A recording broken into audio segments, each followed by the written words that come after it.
Kita orang ahli sunnah wal jamaah bagaimana memahami kullu bid'atin dolalah, tidak sepicik orang Wahabi saudara.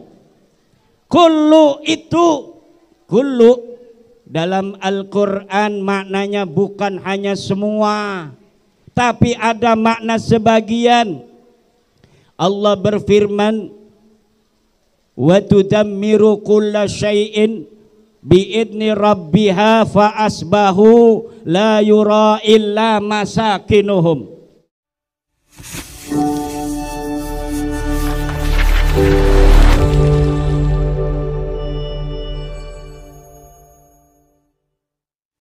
Assalamualaikum warahmatullahi wabarakatuh. Kaum muslimin dimanapun berada, selama ini yang kita ketahui bahwa munculnya Kiai Imaduddin Utsman Al-Bantani ini karena meneliti para nasabnya habaib.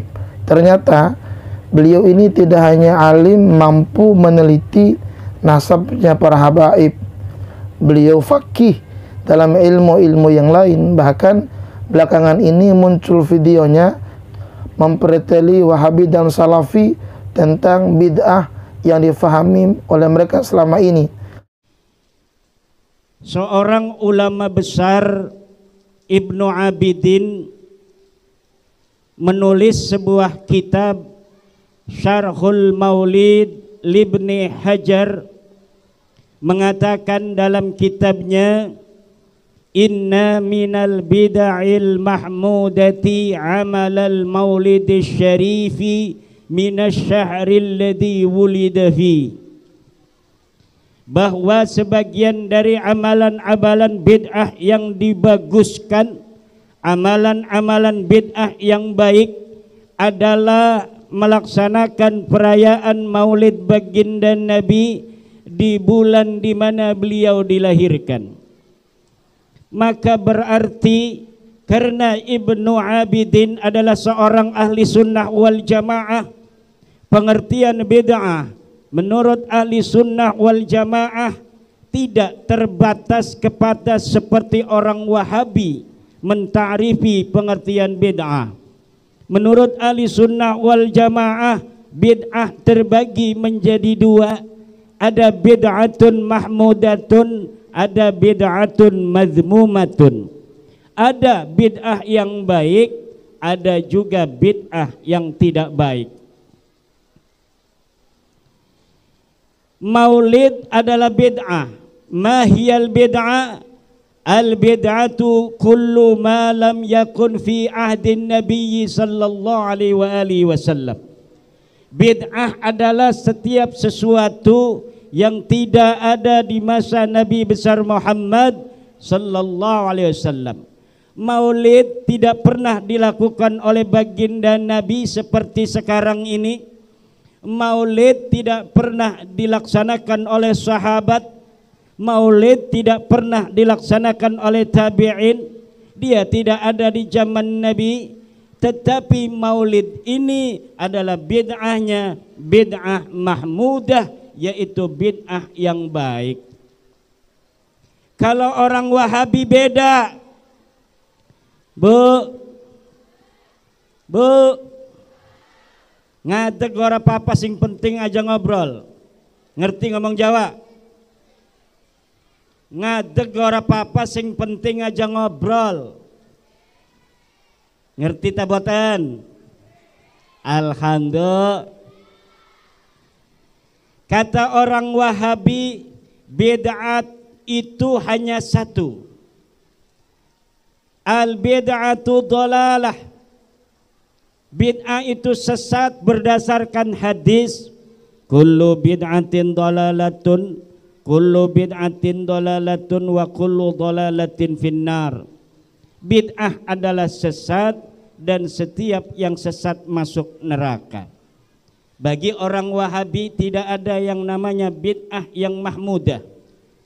Tidaklah terbagi-bagi bid'ah menjadi berbagai macam bagian. Bid'ah hanyalah satu, yaitu bid'atun dhalalatun, bid'ah yang jelek. Kullu ma lam yakun fi ahdin nabi fahuwa bid'atun wa kullu bid'atin dalalatun fal mauludin nabi sallallahu alaihi wasallam bid'atun fal maulud lin nabi sallallahu alaihi wasallam man fa'alaha wa amilaha dakhalan nar. Siapa orang yang mengerjakan maulid sementara maulid ini adalah bid'ah, maka dia masuk neraka. Kata orang Wahabi. Benar tidak nih Wahabi? Apa yang dijadikan dalil, apa yang dijadikan dasar oleh orang Wahabi sehingga dia mengatakan bahwa maulid adalah bid'ah, bahwa maulid adalah sesat, bahwa siapa yang mengerjakannya akan masuk neraka? Hadis Nabi yang tadi saya sebutkan, kullu bid'atin dhalalah wa kullu dhalalatin finnar. Semua bid'ah adalah sesat dan semua kesesatan masuk neraka. Jere Wahabi. Nggih. Kita orang ahli sunnah wal jamaah bagaimana memahami kullu bid'atin dolalah? Tidak sepicik orang Wahabi, saudara. Kullu itu, kullu dalam Al-Quran maknanya bukan hanya semua, tapi ada makna sebagian. Allah berfirman, wa tudammiru kulla syai'in biidni rabbiha fa asbahu la yura illa masakinuhum. Wa tudammiru kulla syai'in, angin-angin itu menghancurkan segala sesuatu. Fa asbahu la yura illa masakinuhum, maka mereka kemudian hancur kecuali hanya rumah-rumah mereka. Dikatakan kulla syai'in, semuanya hancur. Ternyata ada mustasnayat, ternyata ada exception di sana. Illa masakinuhum, kecuali rumah-rumahnya tidak hancur. Berarti kulla syai'in itu kullanya bukan bermakna semua, tapi bermakna sebagian. Satu dalil Wahabi bahwa kullu itu hanya bermakna semua salah dan ditolak oleh Al-Quran sendiri. Yang kedua, lafadz kullu apabila diidhofatkan seperti kullu bid'atin, itu biasanya membuang sifat. Kullu bid'atin dolalah, takdirnya adalah kullu bid'atin madmumatin dolalatun. Setiap bid'ah yang jelek adalah sesat.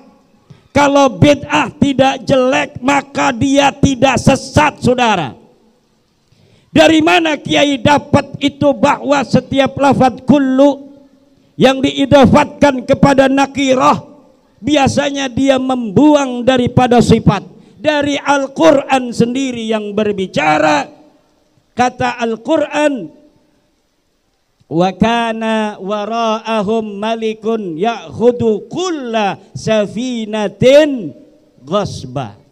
Lafadz kulla safinatin kata ulama ditafsiri ay kulla safinatin sahihatin ghasba. Bukan hanya kulla safinatin, tetapi di situ membuang sifat. Apa sifatnya? Sahihatin. Hei, dari mana kiai mendapatkan sifat yang dibuang dari lafadz safinah? Dari qiraat Ibnu Abbas.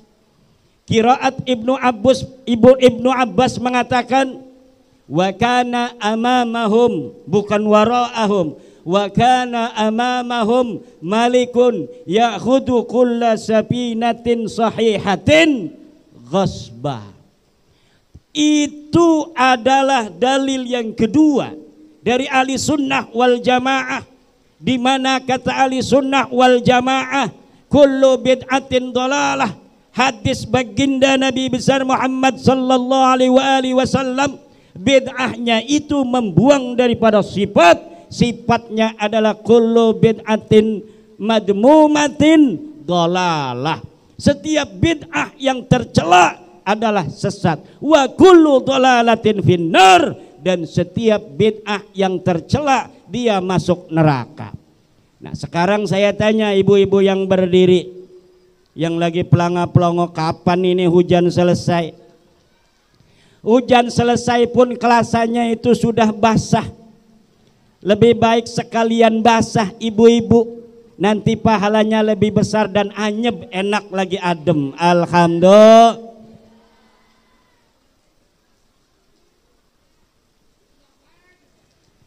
Ini orang-orang Wahabi dulu ketika kita belum mempunyai YouTube, orang-orang NU belum menghalalkan YouTube, dulu mengharamkan YouTube. Kenapa? Karena di YouTube itu ada kadang-kadang foto-foto yang tidak baik, betul tidak? Ada video-video yang tidak baik.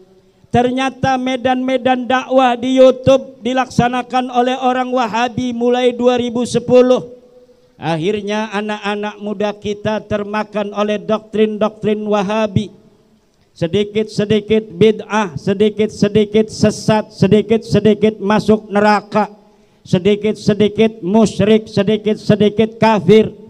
Tapi alhamdulillah 2015 pengurus besar Nahdlatul Ulama, ketuanya Kiai Haji Said Agil Siraj, kemudian menghimbau kepada seluruh para santri-santri yang alim untuk melawan dakwah-dakwah Wahabi di internet, untuk melawan dakwah-dakwah Wahabi di YouTube.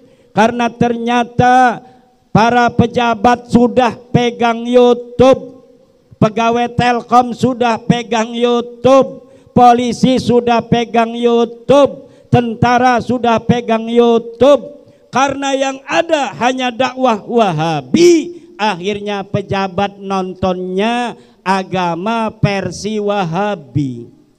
Karena pegawai Telkom itu nonton YouTube yang ada hanya Sapik Basalamah, Khalid Basalamah, akhirnya yang ditonton ajaran Wahabi. Akhirnya apa saudara?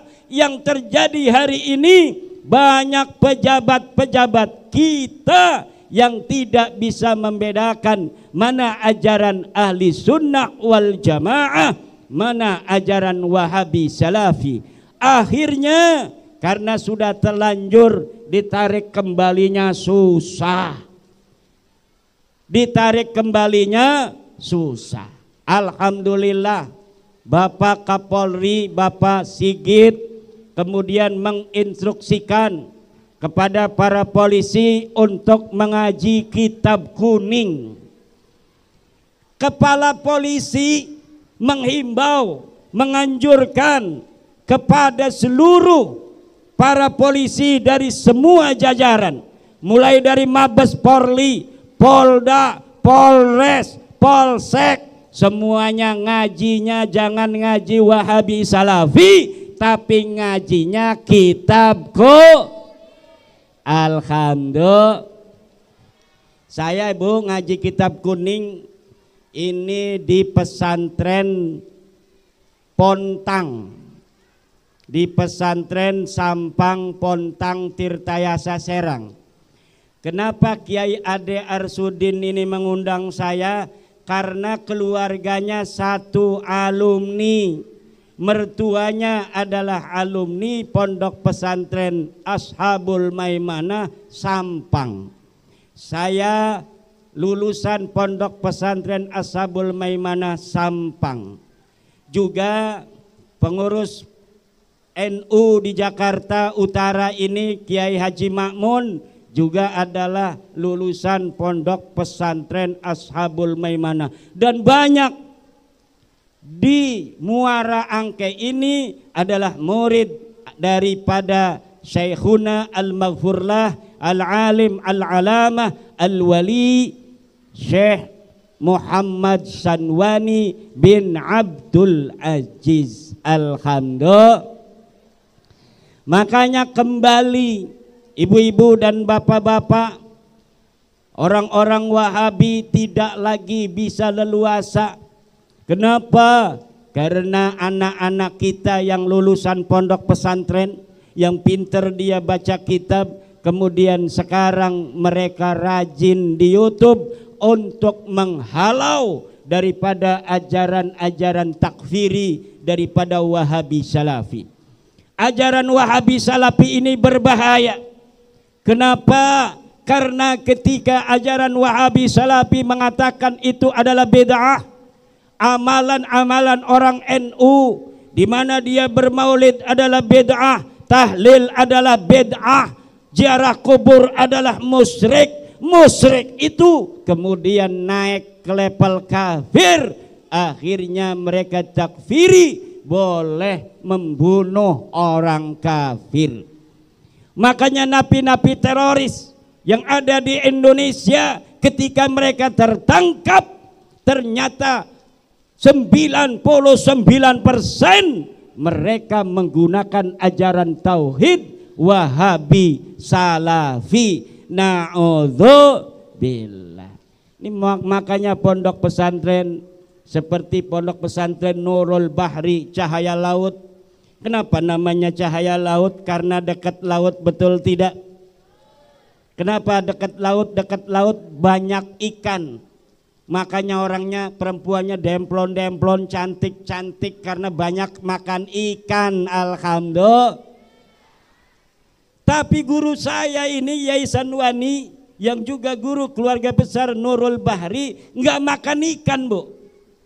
Beliau hidup di pinggir laut, namun beliau tidak pernah makan ikan.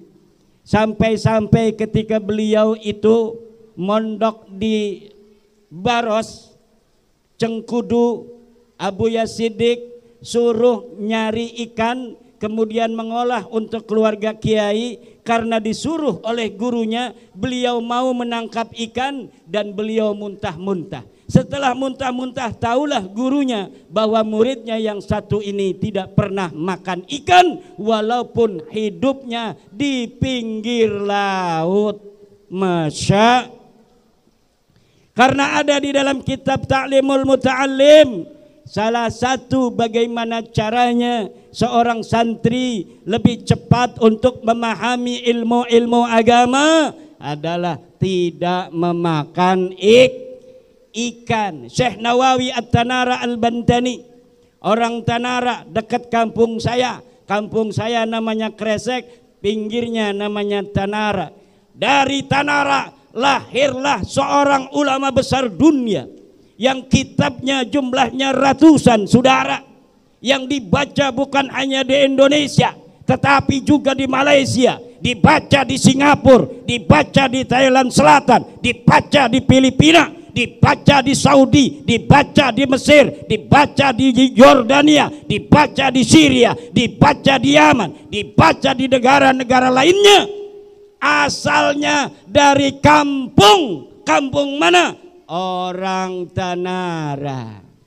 Makanya setiap bulan Syawal seluruh manusia berbondong-bondong ke Tanara. Seluruh ini bukan berarti semuanya, seperti kullu bid'atin dalalah. Ini namanya lil mubalaghah. Dari mulai Aceh datang ke Tanara untuk berziarah ke tempat lahirnya. Kenapa berziarah ke tempat lahirnya? Karena kuburnya ada di Ma'la. Sampai sekarang masih ada makam daripada Syekh Nawawi Tanara Al-Bantani. Setiap 4 tahun makam di Arab itu harus dibongkar, kemudian diganti dengan yang lainnya. Tetapi Syekh Nawawi ketika wafat 4 tahun dibongkar masih utuh, 4 tahun lagi dibongkar masih utuh. Sampai sekarang makam Syekh Nawawi tidak bergeser dari tempatnya. Kenapa? Karena jasadnya masih utuh. Ternyata saudara, ibu dan bapak orang Indonesia yang wafat di Mekkah, bukan hanya Syekh Nawawi Tanara yang jasadnya sampai hari ini masih utuh. Syekh Maimun Jubair, ulama dari Jawa Tengah yang wafat beberapa tahun yang lalu, dibongkar makamnya untuk diisi oleh jasad lainnya, ternyata pun jasadnya masih utuh. Alhamdulillah. Hada yadullu ala annahu min ahli syahadah. Ini menunjukkan bahwa beliau yang jasadnya masih utuh, matinya dalam keadaan mati syahid. Walaupun dia tidak mati di medan perang melawan orang kafir, tetapi ketika beliau mati dalam keadaan mengajarkan ilmu dan menuntut ilmu, maka orang yang mati dalam keadaan belajar, orang yang mati dalam keadaan mengajar, maka dia mati dalam keadaan syahid. Man mata fi talabil ilmi mata syahidan. Siapa orang yang dia mati dalam keadaan menuntut ilmu, maka dia matinya dalam keadaan mati syahid. Alhamdulillah.